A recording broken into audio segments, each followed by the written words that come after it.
a lot of things I've never seen in my almost 26 years of law enforcement. But we started talking about everything. At first, we wasn't as involved in it as we are now, but we went ahead and started making our procedure changes. Some of them that we made is, of course, every officer that exits his vehicle, he has a mask on, he has gloves.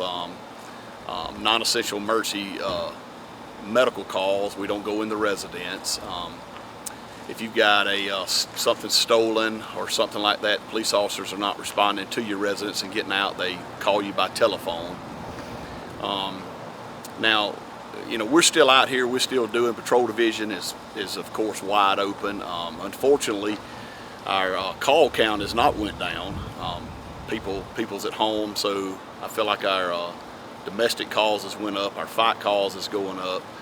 So we're still getting the same number of calls, maybe some different type calls, and we're having to go. But when the officers go, they of course have the mask on, they have the gloves on, and they try to keep their distance if they can. But there's some people out there that just will not allow us to do that.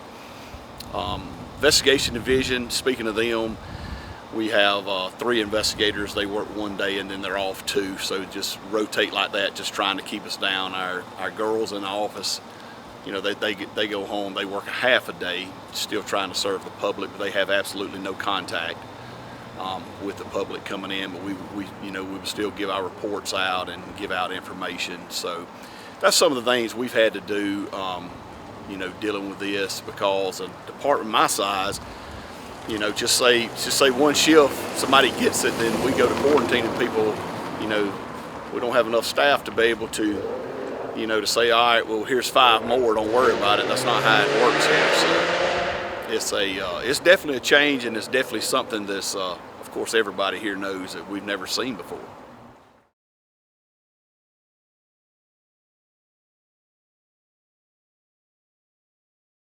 We're not having a lot of trouble, believe it or not. We did a little bit at first, the creek banks, we had to deal with those a few times, but once the word got out, people in Brewton's pretty respectful to law enforcement. Everybody knows what to do.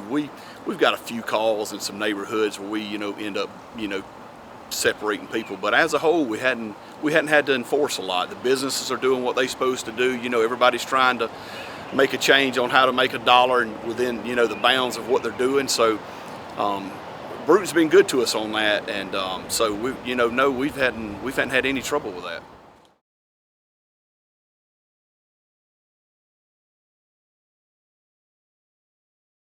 We're here 24 hours a day giving the same service, and but no, our call levels not went down, and but you start putting people together, and in times of when they're worried about their money, they're not going to work. I mean, it don't take much to.